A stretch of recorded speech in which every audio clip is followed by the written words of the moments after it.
Yay Networks.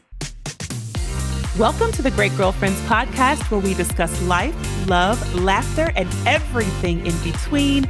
I'm your host, Sybil, and I can't wait for you to hear all of the Great Girlfriend magic on today's show. So without further ado, grab something great to drink, grab your pen and your paper, and get ready for this week's episode. Enjoy! Happy New Year, Great Girlfriends. Let me tell you something. First of all, as long as there's 53 weeks left in the year, it's never too late to say it. So I might say it through March just to annoy. I think so.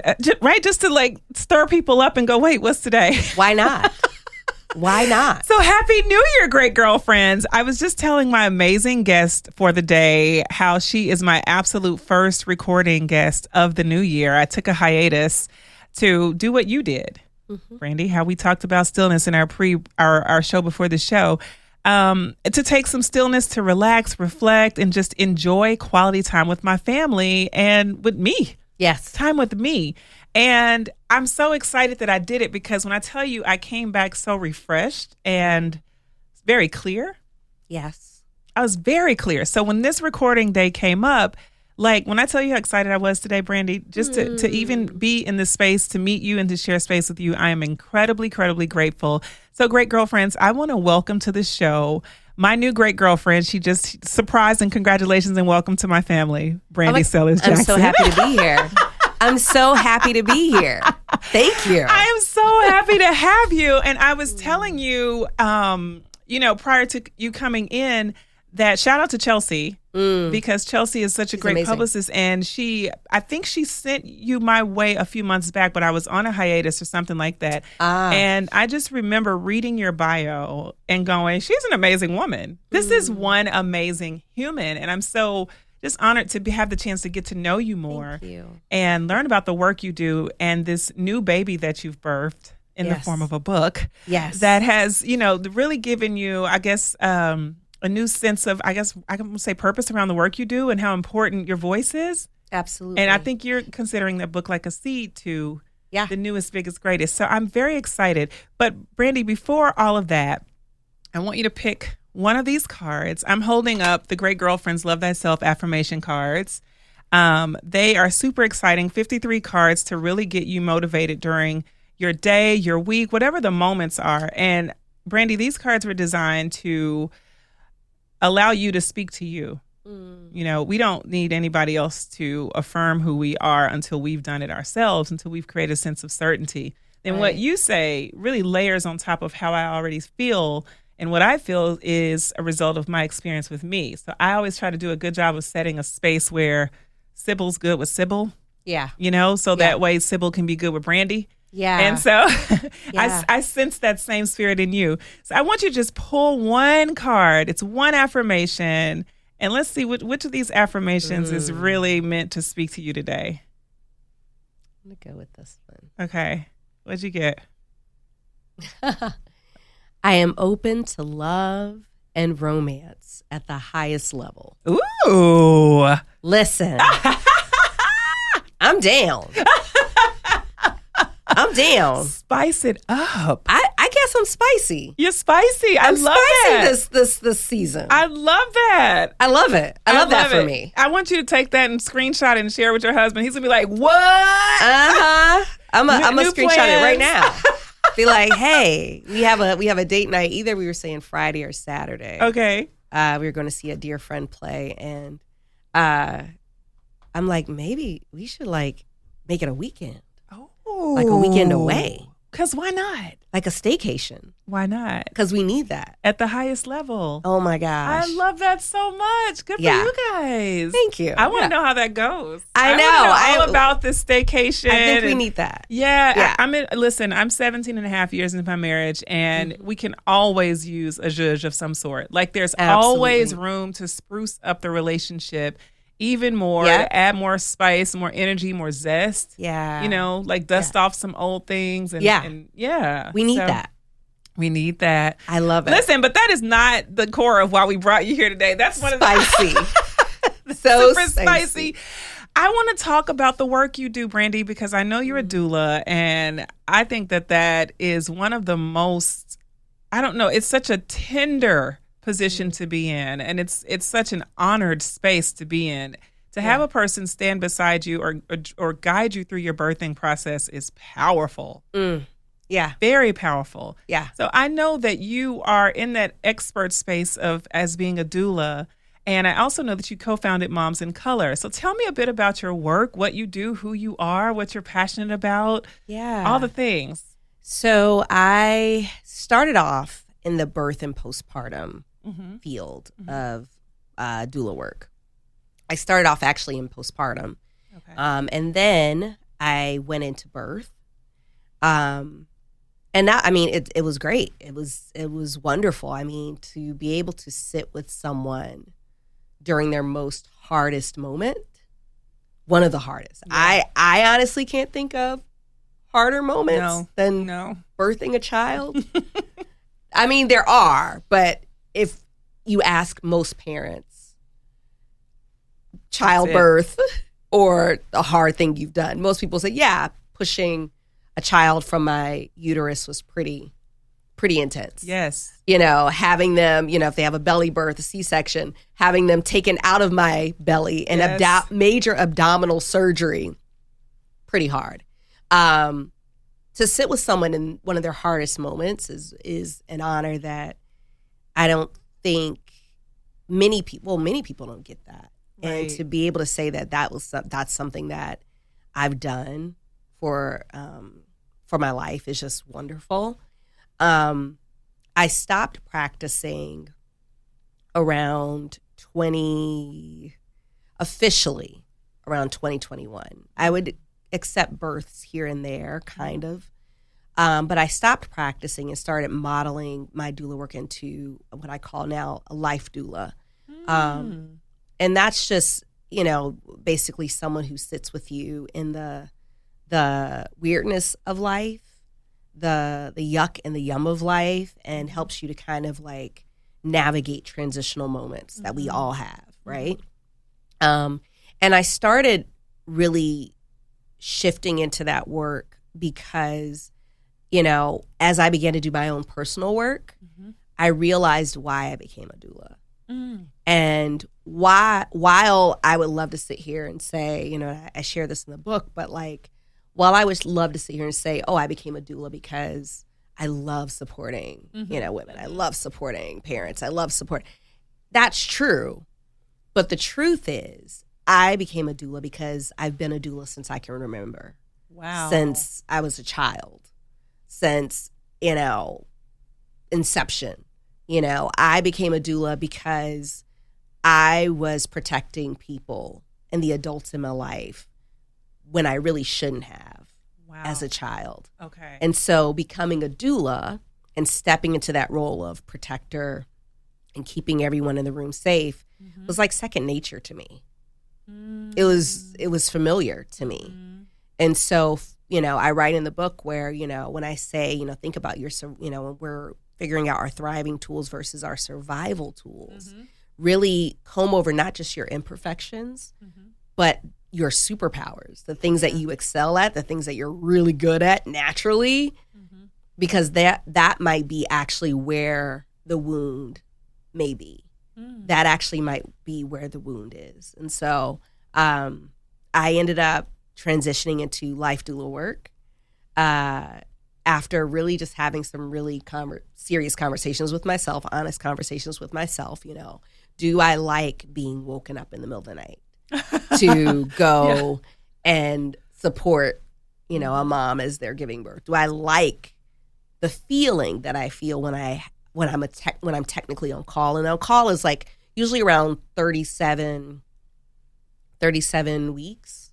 38 weeks is usually when we go on call, and it's basically where you're attached to your phone 24/7 because baby could come at any moment. Wow. Right? Baby could come at any moment. Yeah. And so for me, when I began to really think about, like, do I like that feeling? The answer was simple.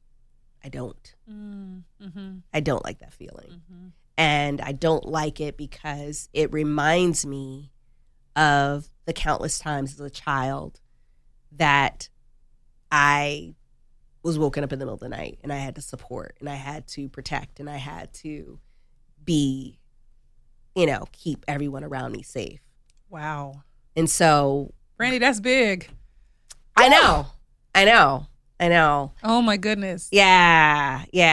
So was it new to you? Had you grown to the place where you could no longer accept that feeling? Or was that always something in the back of your mind, like, I don't like this, but I do this?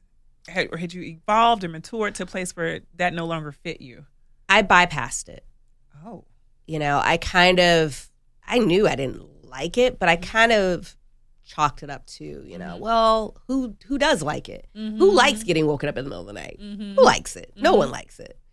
It kind of went into that file. Okay. But the more that I began to dig, I realized, but this is different. Mm-hmm. This is more than I just don't like being woken up in the middle of the night. This is more like this feeling feels familiar. And it puts me in this on mode, this activated mode. Mm-hmm. And that feels familiar. And I don't like it. I don't like the familiarity in this. Yeah. This isn't like a familiarity that you smell a smell and you're like, oh, this smells like grandmother's house. Or this smells like, oh, this is like apple pie. This is a familiar that I don't like. Mm-hmm, mm-hmm. So it was a lot of bypassing and a lot of like, oh, well, yeah. And then how did you get yourself to the space where you were willing to say, okay, I'm having a familiar feeling that I don't like, and I know that I need to do something different to give myself freedom from this experience? Because that's big for you to have been in your career for how many years before 21? 15? I started in 2016, but I hit the ground running. Yeah. So for you to have been in that space and then to say, I'm shifting. Mm-hmm. Yeah. And now as a life doula, you give yourself permission to separate from that urgent, that 911 press that sends you somewhere mentally that is not safe for you. Yeah. It took a lot of honesty. Yeah. Like a lot of honesty, because also too, I'm like, well, this is what I'm good at. Mm-hmm. It's one of the things I'm good at. And, obviously, there's the income part of it. Mm-hmm. But how does it make you feel? How does it make you feel? Yeah. And the more I was honest with myself about that, how it makes me feel, that's the priority. Mm-hmm. I don't want to do this. That's big, because when you think about the model that you grew up in, in that model, you were accommodating to everyone else's needs, and you were pleasing, people who needed to be, fix whatever the fix of the situation, you were there to resolve it and to fix it. Yeah. So this new model for you says, I no longer have to please them. I'm now going to do something that's self-serving, that is pleasing and satisfying to me. And it's very interesting, because we can do things, any one of us great girlfriends, we can be in a body of work that everyone loves. They love, they're calling your name. Brandi's the best. She does it well. There's no one else. And you go, good. I'm so glad you love it, but I actually don't like it. I don't like it. I'm glad you love it. Yeah. I'm just good at it. I'm just good at it. Yeah. And I think it's important. I think it's important to really examine that, just because you're good at it. Why are you good at it? Yeah. Like, is it because you enjoy it? Mm-hmm. Is it because it is a gift? Yeah. Or is it something that you are used to doing? Mm-hmm. Mm-hmm. And, I really believe we have this one life. Mm-hmm. Sure, maybe some of us could come back as a turtle or something. I don't know. But you have one life. Yeah. And I just don't want to live it. Everyone else is happy. Everyone else is full. Mm-hmm. But I hate it. Mm-hmm. Mm-hmm. I don't want that. Mm-hmm. Yeah. We talked some years ago on the podcast about as humans, us having to give permission to not live out everyone's expectation of who we're supposed to be, but actually live in the identity of who God has really designed us to be. Who are you truly? Who are you? Not who has everybody demanded you to be, who you've been called in to be, But who have you been designed? Exactly. Like, so, exactly. So I love this because yeah, I feel like you in one sense may have grown up when you made that choice. It's like the little girl was able to grow herself into a different space. And I've never, Brandi, in the history of ever heard of a life doula.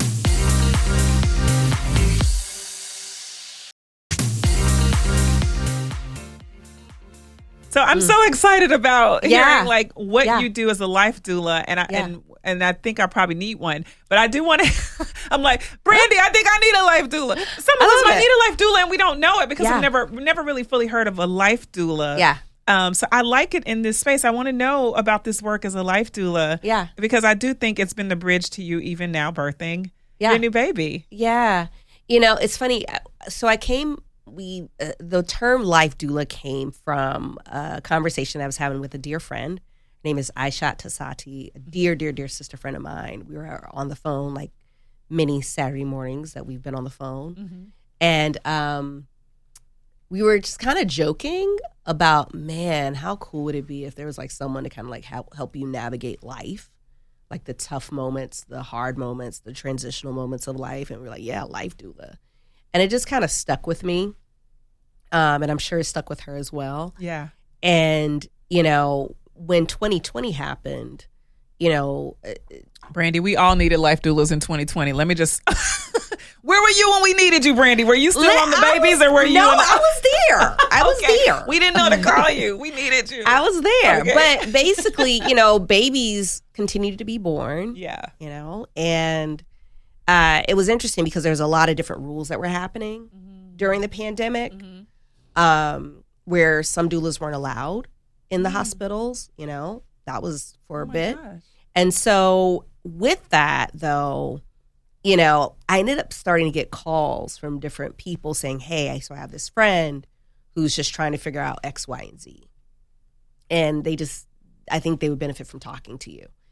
And I was like, but there's no like breastfeeding support, or they don't need any like sleep training. Okay. So what am I doing? Like, just talk to them. Talk with them, sit with them basically virtually. Cause that time literally no one was going anywhere.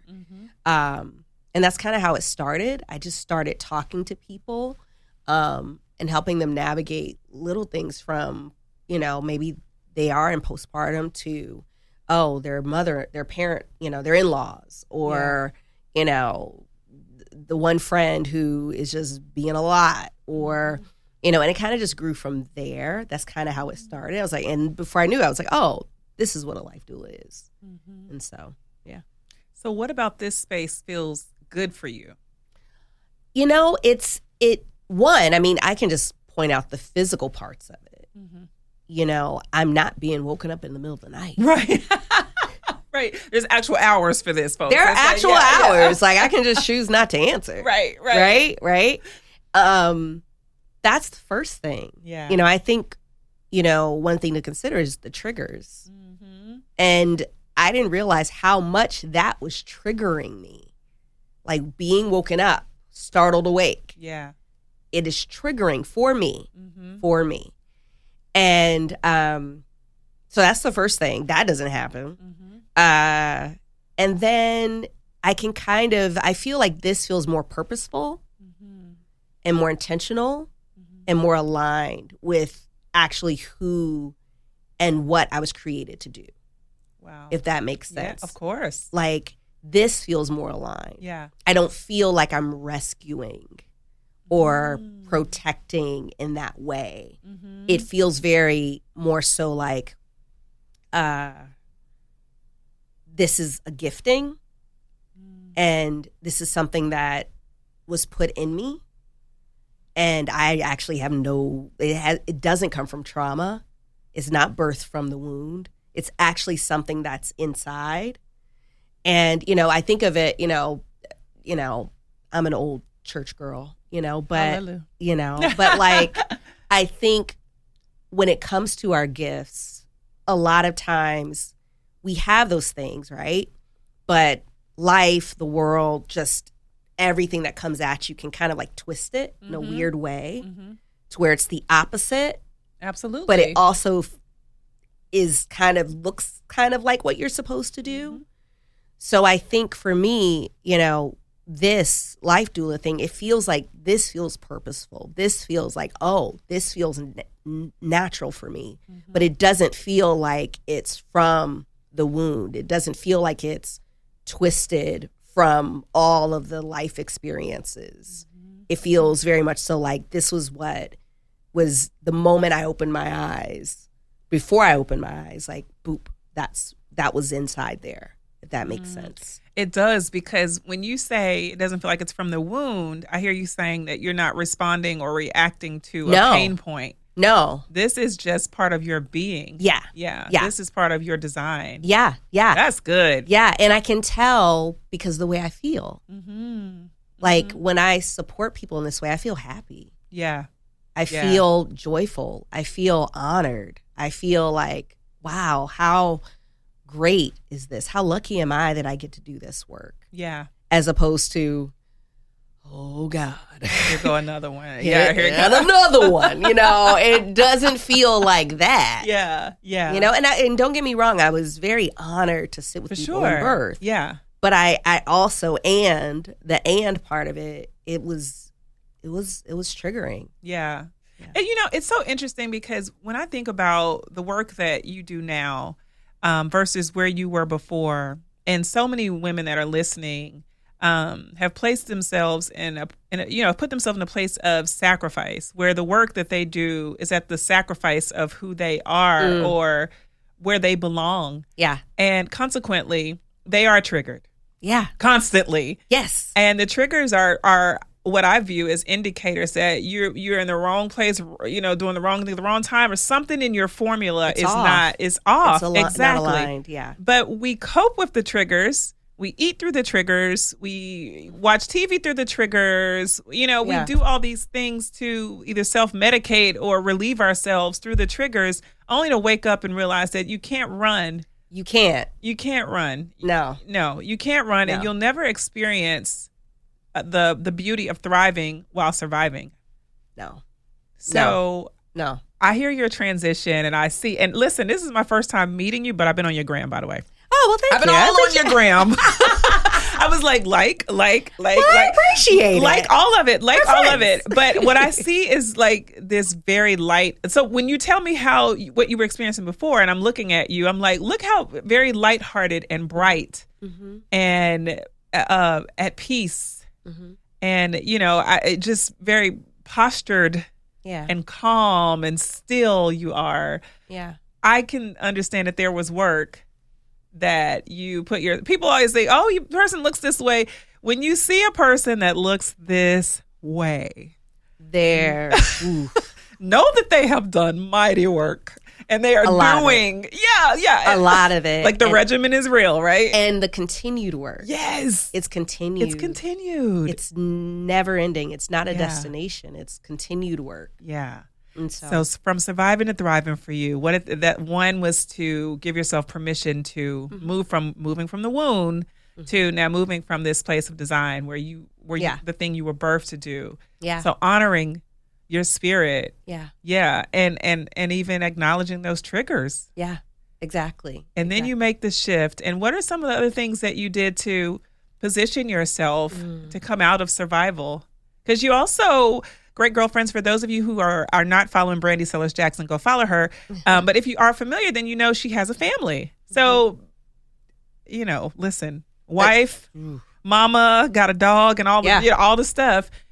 It's, I can't say for single people without things and the stuff going on, but I can say it is a little teeny harder to make these shifts, like you said, you mentioned the income piece, but also you have a whole village of people that are really, really leaning into you and pulling from you at all times. Yeah. Yeah. I mean, well, my North Star was, I know they're watching me. Yeah.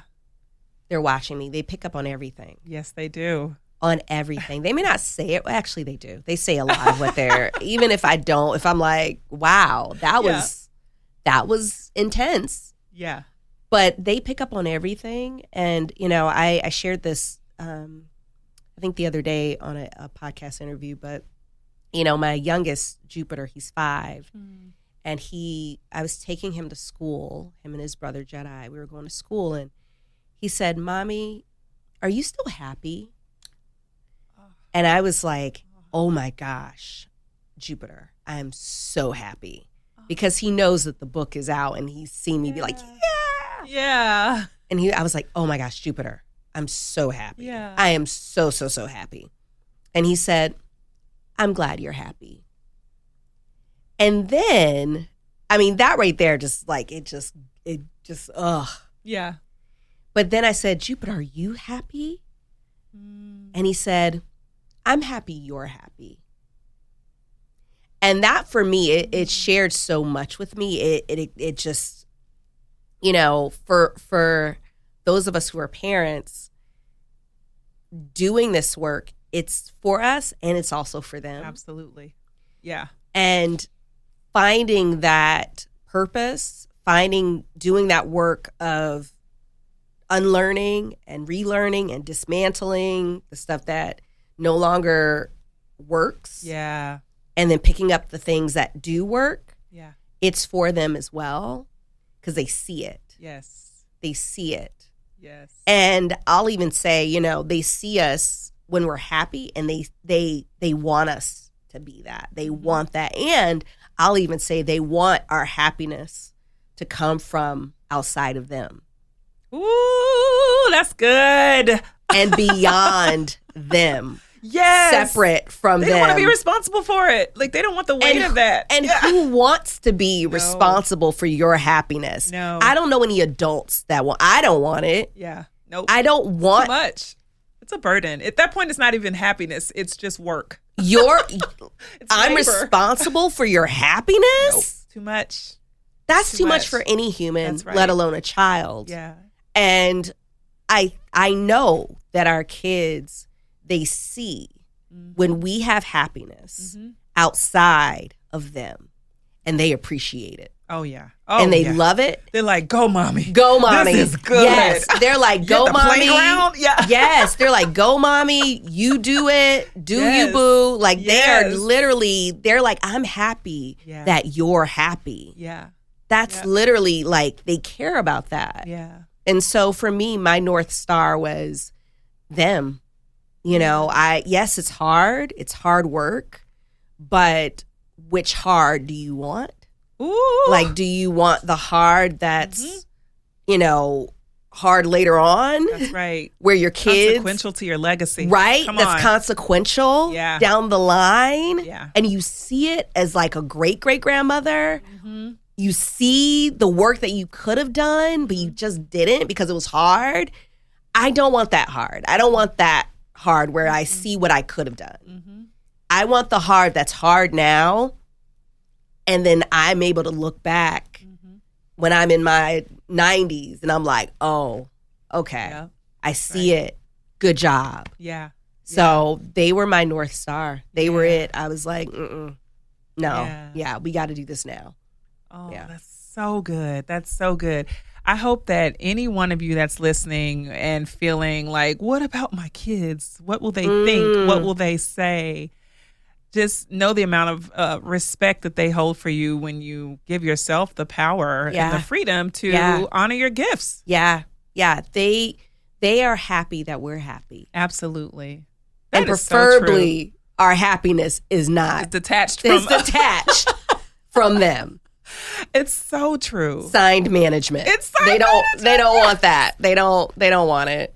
Yeah. They don't want it. Pick someone else. It's so funny when you say that because when my son was little, my son's he's 15 now. Happy birthday, Sam. He turned 15 last week, and he's my big boy. But when he was small, he would do that. You know, if I was leaving the house, he would whimper, "I want to go," and cry and the fake cry. He would do all the things. And one time he got recorded where he was doing his routine. I'm leaving and he's "I want to, mommy, take me," doing all the things. And I was like, "I love you. I'll see you see you later." And I close the door and he picks up his toy and I saw that tape. Yeah. I said, "Oh, he's doing that for me because he thinks I need that." Yeah. To know that his love and affection, to know that he has love and affection for me. So I was like, get out of here. The mind games.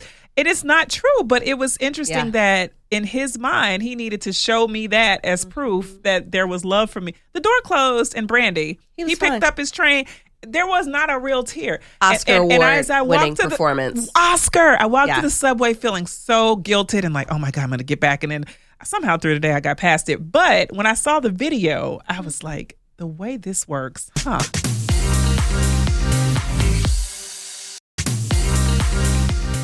Yeah, these kids be playing in our faces. Good to know. They be playing in our faces. Like, we go through so much of like, oh, but the guilt. They are happier when we're happier. They're happier when we're free. They're happier when they're happier when we are out there blooming. Yep. So, okay, let's talk about this baby because the new book is out. Great Girlfriends. You need to go buy yourself a copy.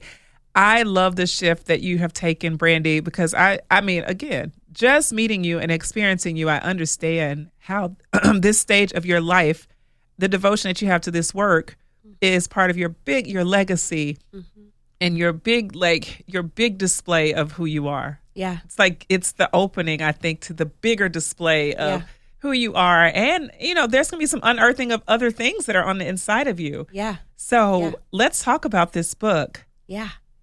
I'm excited. I mean, it's books are not easy to write. I mean, well, it's easy to write, but it's not easy in the sense of, it's not fast. Right. And anyone who says that it is a fast process, it ain't fast. Okay.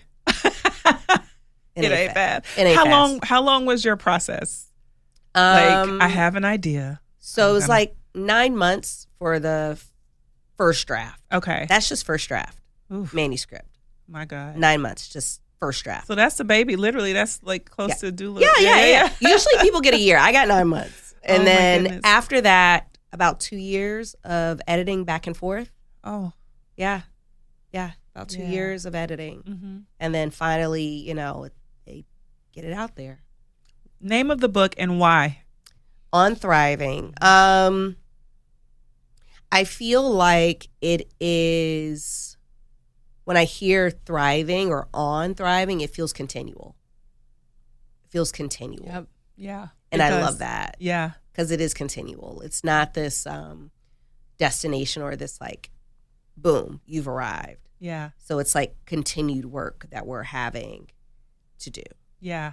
If that makes sense. Yeah. On thriving, on. Thriving on. You can literally like continue on, And so it felt very like, that's it. How did you know that it was your book to write? Because it was the book that I needed.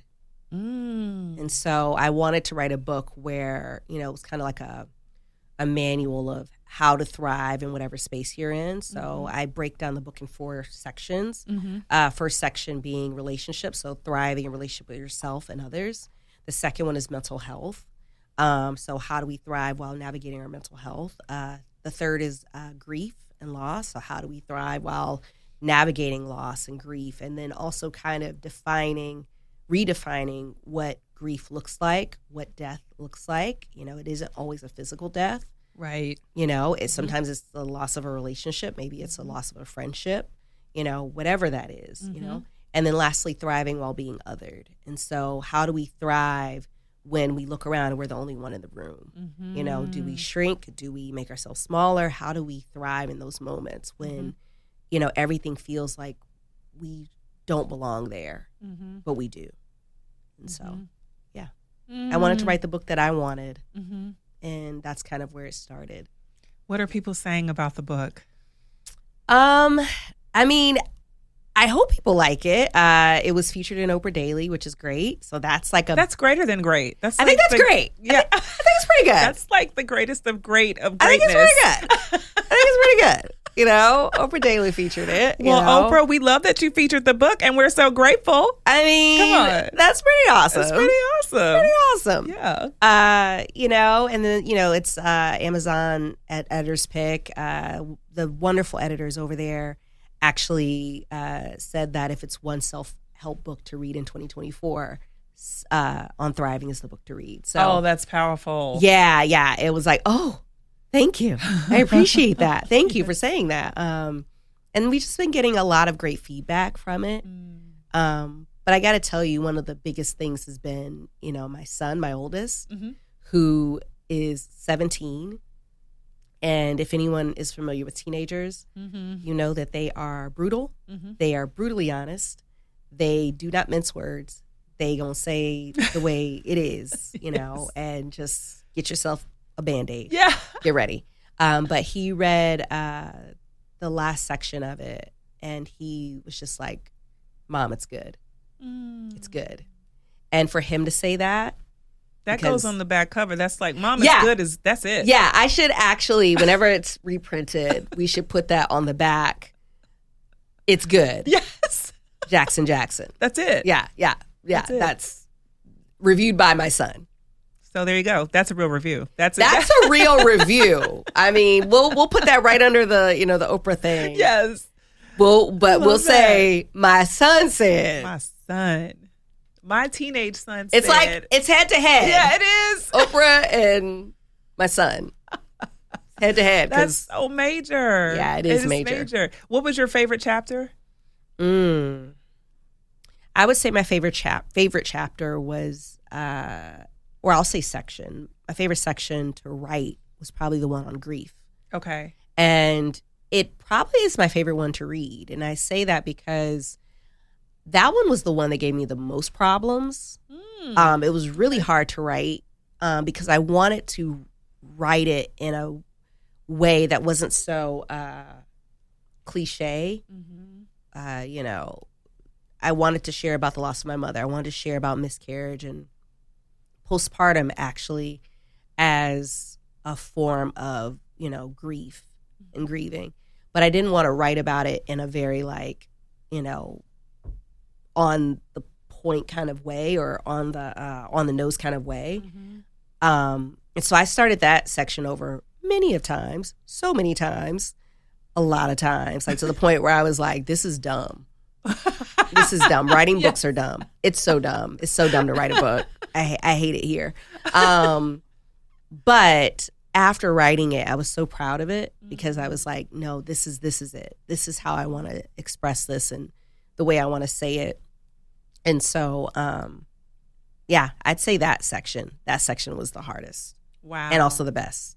Okay. For me, I think. Okay. Yeah. I look forward to reading it and grabbing up a copy and curling up on my sofa to learn more. I, a big piece of everything, I should say everything of everything that we center our conversations around here is that friendship, is your section one, your friendship with yourself, and then that outward display of friendship with other people. And in 2024, I have begged and I plead with the Great Girlfriends community not to survive in friendship, that to have friendships that really do validate and confirm all the great, beautiful things that God has really constructed on the inside of you. Yeah. And so many times we just, kind of give our proximity so liberally to people who, don't necessarily deserve access. 100%. Right? And so what would you say to the woman who she's shifting from surviving in friendship to actually thriving? Like she's going after these really ripe, because I'll tell you, Brandi, nobody's friends are greater than mine. And we probably have some of the same friends if I feel that way, because I'm pretty sure. Yeah. And when I see that a guest of mine as friend, I'm like, of course she's friends with this person because these are amazing people and my friends are absolutely the best on the planet. And I say that to say, I am so blessed to understand the power of friendship and to experience it and witness it daily. Yeah. That I cannot allow women in my proximity to settle for anything less than amazing in experience. That part. Yeah. And so I'm always looking for ways for other voices to help support women making the choices to stir up their friendships as needed. When you have those triggers, those indicators to make those shifts. So what would you say to a great girlfriend who is looking to, I guess, she wants to reinvigorate her friendships in 2024? She wants to thrive in her friendship. What would you say to her? What should she do? And I'm only saying this because this is a lesson that I'm literally implementing in my own life. Okay. Like this is a real time one. Okay. Like in real time. Uh-huh. Don't be afraid to take inventory of the relationships and friendships that nurture you, that nourish you, that give you deposits. And they have withdrawals, but the withdrawals don't outweigh the deposits. Mm-hmm. Mm-hmm. Think about how you feel after you are in their presence. Mm-hmm.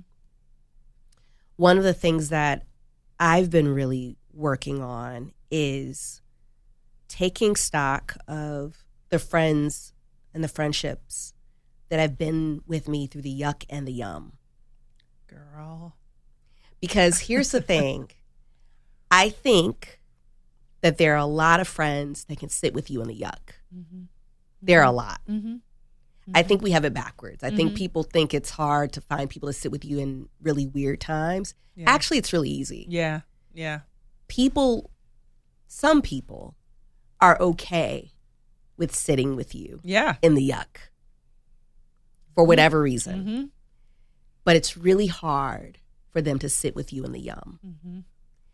And what I've learned is that if I only have friends that can sit with me in the yuck, I'm not going to see them much. Ooh! Yes! Right? Exactly. I am determined. Mm-hmm. And the truth is, I live a very yummy life. Mm-hmm. I live a delicious life. Mm. So if the only time you can sit with me is in the yuck, Yeah.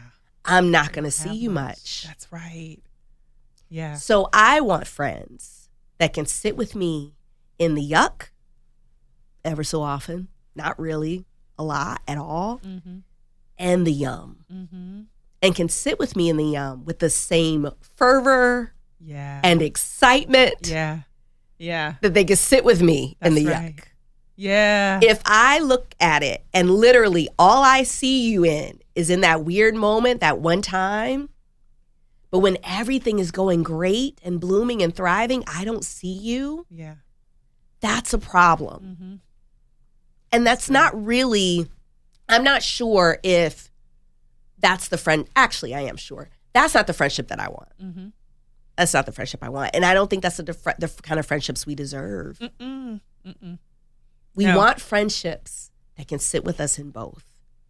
Equally as Yeah. excited. Yeah. Equally as like, I'm here. That's right. Right? And the truth is, I have those. Yeah. I have those friends. My dear friend, like I said, Aisha Tasati. I love that woman so, so much. She's an amazing healer. She's a doula, a mama of 5. Wow. Best girlfriend I've seen. She's sat with me in the yuck and she sat with me in the yum. First one there. Cherie Sims. Love that woman. Educator. Mama of 6. Amazing creator. Yeah. Author. Amazing woman. She has sat with me in the yuck and has been the first one. I'm there. Yum. You get what I'm I saying? love it so much. Right? Do I get it? Oh my gosh. Yeah. Brandi, because that is a friendship that is reinvigorating. Yes. It's fulfilling, it's Yeah. rewarding, it's loving. And I do Yes. believe that people can hang in the bottom and it's very hard Yes. for them when they see the top to be able to join you there. And in friendship, my top is your top. Like Yes. your Like, win we is my together. win, and it's all Yeah. And so get your pom poms, hold them high, Yes. and stay with me. Yeah, stay with me. Stay But with if me. you can't do both, yeah, there's a problem with that. Yep. And the Yep. problem ain't me. And it ain't you. There's a problem. come on, And that's for their work to and do. that's right, right? and that's episode, And that's the next episode. That's for their work to do, Yeah, to figure out yeah. what that is. Yeah, But that is the thing that I'm on. And I have other girlfriends, Andrea Hawken, Kate Wolfson. There, who I love and adore, and I can just jump on Dwayne. Like folks, I can just jump on the phone and be like, "Hey, girl." Yeah. You know what I'm saying? I can see it in your eyes. When I think of them, my eyes light up. Yeah. But if it's one of those things that we can't do that's a problem. Mm-hmm. That's a problem. And that's a lesson I'm learning in real time, because there's a lot of beautiful things that are happening in my life. And I've seen it where it's like the things that I've written about in the book, there are people for there in those really weird times. But in this, where are you? Yeah. So. Oh, Brandi! Yeah. Brandi, you've been amazing. I got to have you back, by the way. Thank you. I'm here. I need more. I'm here. Where can everyone buy the book, first of all? Where can everyone keep up with you on social media? And then I have something to say. Go ahead. So you can buy the book anywhere and everywhere books are sold. Okay. So that's On Thriving. Harnessing Joy Through Life's Great Labors, but On Thriving. It's with Penguin Random House. And anywhere books are sold. So if you want to go to Amazon, you want to go to Target, you want to go to Barnes & Noble, you want to go wherever, you want to go online. Yeah. It's there. And you can find me on Beyonce's Internet. Hello. On Instagram. I just go under B Stereo. Okay. But you could just probably put in Brandi Sellerz-Jackson as well. Perfect. And so, great girlfriends, we always do a book push. Don't just buy one for yourself. Buy one for yourself.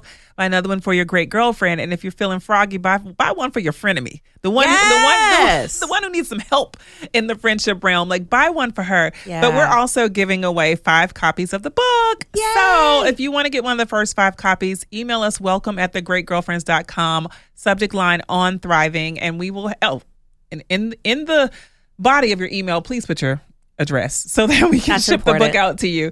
But 5 copies we're giving away of Brandi's new book, On Thriving, just as a way of saying congratulations. We're with you in the yum, and we're just so happy for you. I've enjoyed this time. I really, truly, sincerely have just had fun just taking you in. So congratulations on the book. Great girlfriends, make sure you're following her. Make sure you're keeping up with everything that she's doing. If you're listening to this podcast, go find the book on Amazon and grab it now. We love you so much. Happy Wednesday. Have a beautiful, beautiful day wherever you are. Enjoy your great girlfriends. Peace.